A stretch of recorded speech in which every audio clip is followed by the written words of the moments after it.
So, ito yung video natin for our voucher dispenser version 4. 5 rates ito siya, pero may dinagdag tayo na parts para sa convenience and necessity kasi ito ng ibang mga customer natin is malagyan daw ng date, time, at saka anong araw binili yung voucher. Yung anong araw siya binili, yung date, kailan, at saka yung anong oras para may resibo or kumbaga may patunay. So, voucher dispenser, pre-generate pa rin ito. Ito yung common na nilalagyan natin ng SD card. Mag-generate tayo ng voucher, let's say sa Micmon, o kaya sa sa Umada, Unify, mga kung ano-ano mang voucher na kahit sa PisoNet pwede din, no? Pero ito, yung ano niya talaga is ginagamit niya sa Piso Wi-Fi. So, pwede mo namang sabihin kung gusto mo PisoNet yung gagamitin mo. Pwede naman palitan yung pangalan. Anyway, sa pangalan, meron naman dito. Sa my name niya, pareho lang ito sa mga dating voucher video ko, voucher dispenser video ko. So, meron kang file na nilalagay sa SD card. Yung 1, 2, 3, 4, 5, yan yung mga na-generate mo na voucher. Let's say ito, 1. Yan. Yan yung mga na-generate mo na voucher. Ikaw na bahala anong discarte mo sa pag-generate. Tapos, kailangan mo lang siyang ilagay sa text file. Tapos, pagkalagay mo sa pinakadulo, lalagyan mo ng 5x para marker yan ng machine natin. Tapos, lalagyan mo ba ng isang empty. Parang after mo lagyan ng x, i-press mo yung enter. Parang ganun. Para may ano siya, may marker siya. So, ganun yun. Ito yung rate 1, rate 2, rate 3, rate 4, rate 5. Ikaw yung mag-generate nito. Okay. So, ikaw na rin maglalagay kung ilan yung time nila. Let's say ito, 1 hour. Okay. So, ilalagay mo dito yung price para malaman ng machine natin kung magkano itong mga voucher na to. So, makita mo dito, 5, 10, 15, 20, 25. Ibig sabihin ito, ang voucher na to is 5 pesos siya. Ito, 10 pesos, 15 pesos, 20, 25 pesos. Okay. So, yung time naman, di ba, pag mag-generate ka ng Wi-Fi voucher sa mga Mikrotik, Micmon, ganyan, mga Unify, mga Umada, may, di ba, pag example, mag-generate ka ng 1 hour. So, generate ka ng 1 hour. Parang ganun naman. Pero, meron akong nilagay na bagong text file. So, dito, isusulat mo rin dito kung ano yung na-generate mo. Let's say ito, nung nag-generate ka sa Umada, ang nilagay mo sa voucher 1 is 1 hour. So, ilalagay mo rin dito sa time 1 hour. Ito kasi, para pag magpe-print tayo ng, magpe-print tayo ng voucher, meron siyang nakasulat kung ilan yung time. And ganoon pa rin, sa pinakadulo, lalagyan mo siya ng enter. Yan, no? Dalawa pa ngayon nilagay ko. Okay lang kahit marami. Basta meron siyang extra, enter. Extra, parang pagka mo sa dulo, press mo yung enter. Parang ganun lang. So, ganun nga. Pag, let's say, sa Umada mo, nag-generate ka yung dito, yung nilagay mo sa 3 na text file is mga 6 hours and 30 minutes. Okay? Let's say, syempre, nag-generate ka doon sa Umada ng mga voucher. Let's say, 1,000 pieces. So, ilalagay mo, isusulat mo rin dito sa my time, that text kung ilan, para ma-print natin ito. So, again, hindi ito siya connected sa Umada, ha. Pang printing lang ito, pang display lang, kumbaga display. So, kasi kung mag-generate ka naman sa mga mga system ninyo like Micmon, 'di ba ilalagay mo doon kung ilan yung time. So, isusulat mo lang, i-rewrite mo lang siya dito para i-match mo siya ganyan. So, meron kang 5 rates. So, doon naman sa CodeMax is kung ilan yung nilagay mong voucher. So, let's say ito 900. So, ibig sabihin bawat isa diyan, 1 2 3 4 5, bawat isa sa mga yan, may 900 vouchers siya sa loob. Let's say yung 1 hour mo is 900 vouchers, yung 2 ko 3 hours yung nilagay ko, di ba? Yung 3 hours na generate mo is may 900 vouchers. 900 lahat. Ipantay-pantay mo 'yon para hindi maano yung machine. Tapos itong name is kung anong nilagay mo. So nilagay ko voucher dispenser lang. So pwede mong ilagay dito yung Piso Wi-Fi name mo. Basta yung haba ng characters mo is 20 lamang. 20 lamang kasi para kasya dito. Kasi pag sobrang haba ng pangalan ng machine mo, hindi siya nakasya dyan sa LCD. So, makakat lang din siya. So, i-shortcut mo lang kung sakaling sobrang haba ng pangalan ng tindahan or yung company nyo. I-shortcut mo lang. Lagyan mo lang ng paraan. So, yan yung nilagay ko sa aking SD card during testing ako. So, after that, ilagay mo lang siya dito. Then, syempre, nandyan na yung mga parts. Plug and play na. So, pwede mo rin i-send sa amin yung yung codes. Pero mas okay kung diyan mo na gagawin kasi parang practice mo na din 'yon kapag magre-refill ka kasi, 'di ba? 900 lang 'yon. So by the way, hindi yung 900 ang maximum kasi baka naisip natin 900 lang ba talaga per ano? Actually hanggang 10,000, 10,000 nilagay ko lang 900 para ano, kitang-kita natin. So actually kung magre-recommend ako kung maglalagay kayo ng dami ng voucher sa bawat text file, mga 10,000 talaga para hindi na kayo mahirapan. Kung kaya ng system ninyo mag-generate ng 10,000 bawat rate, mas okay yun para paminsan-minsan lang kayo mag-set up. Okay? So yun, i-on lang natin siya. Then okay na. Yan. So yun yung thermal printer. So by the way, sa mga nagtatanong, ang thermal printer po hindi po siya gumagamit ng ink. So huwag kayong matakot kung okay. Sa pag magi-start ka, pag say bago ka pa lang magi-start ng machine, magsasabi siya ng printer start. Ganun talaga yung mga new printers natin para hindi daw siya mag-hang. Okay, pero once lang 'yan. Kapag naka-on na yan siya, hindi na yan siya magagano. Unless nag-blackout tapos na-on ulit, mag-printer. Parang initialization niya kasi yan. So yan, nakalagay siya, voucher dispenser, credit, insert coin to buy voucher. So, yun din yung RGB niya. Naglagay na rin ako ng RGB. And pansin niyo, naglagay ako ng RTC or real-time clock. So, para yan sa date and time kung kailan binili. So, pag aantay-antayan mo yan, magbabago yung display niyan. Ibibigay niya sa'yo yung kasi alternate display siya. Lalabas yung ilan yung remaining voucher sa bawat rate. Kasi syempre gagawa ka man din ng mga tarpaulin kung ilan magkano, di ba? Let's say 5 peso 1 hour ganyan, yan. So sa rate 1 daw 893 na lang, ito 890 890, 890, 898. Kasi 900 yung max ko, di ba? So diyan. So pag more than 1,000, 999 lang yung lalabas diyan kasi hindi na kasya sa display natin eh. So, yun, kapag naglagay ka ng 5 peso, example, kasi 5 peso man yung pinakamura natin, di ba? 1 hour yung nilagay ko doon.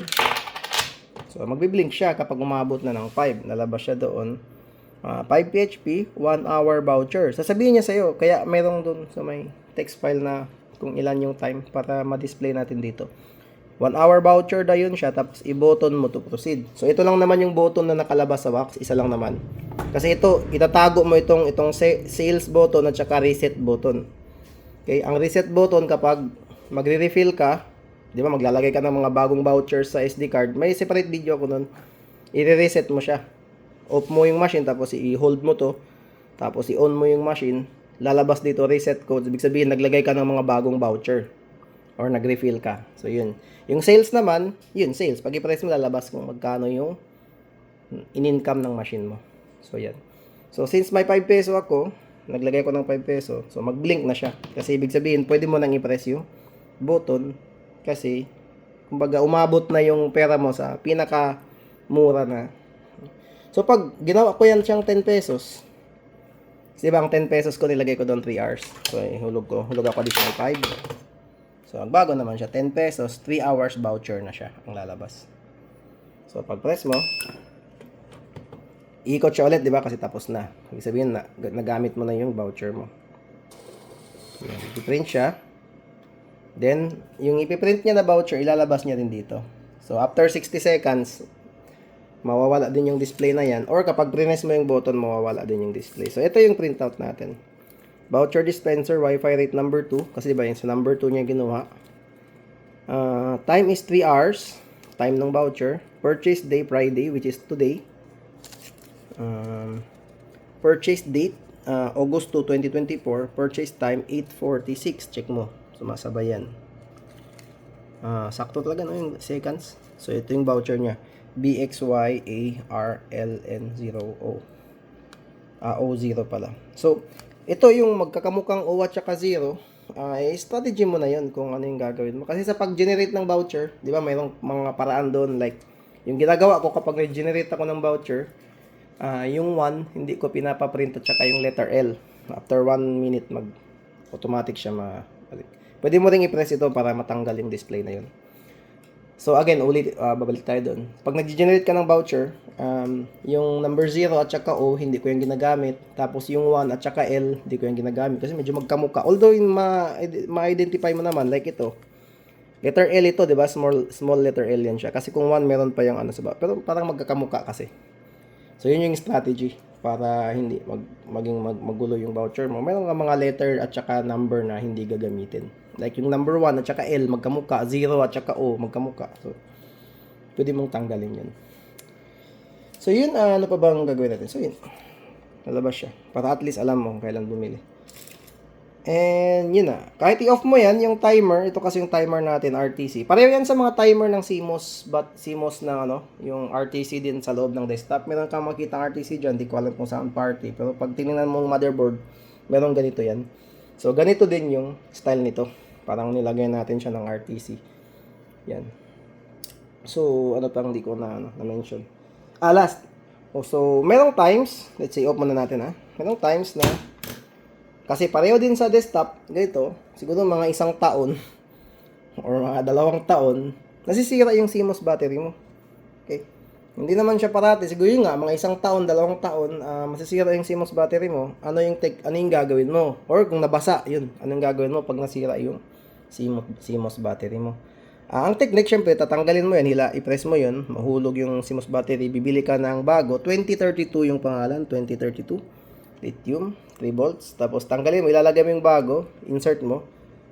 Since tinanggal mo yung battery, mali-reset yun yung time, babalik sa 1970, di ba? So paano mo isi-setting? So nilagyan ko rin ito ng setting. Again, yung itong ganitong process medyo mahaba to siya, yung pag-setting ulit ng time, pero gagawin mo to siya mga once every 2 years siguro.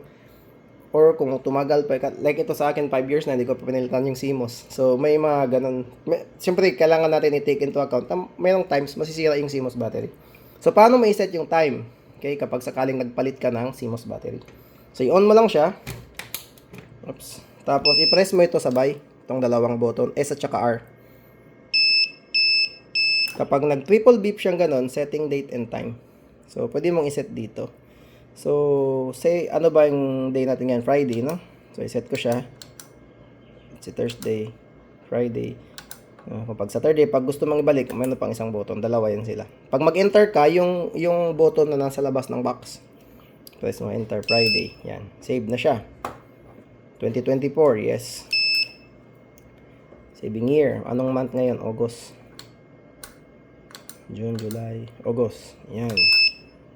So, ito, again, paminsan-minsan, pag magpalit ka lang ng battery, actually, years yan eh.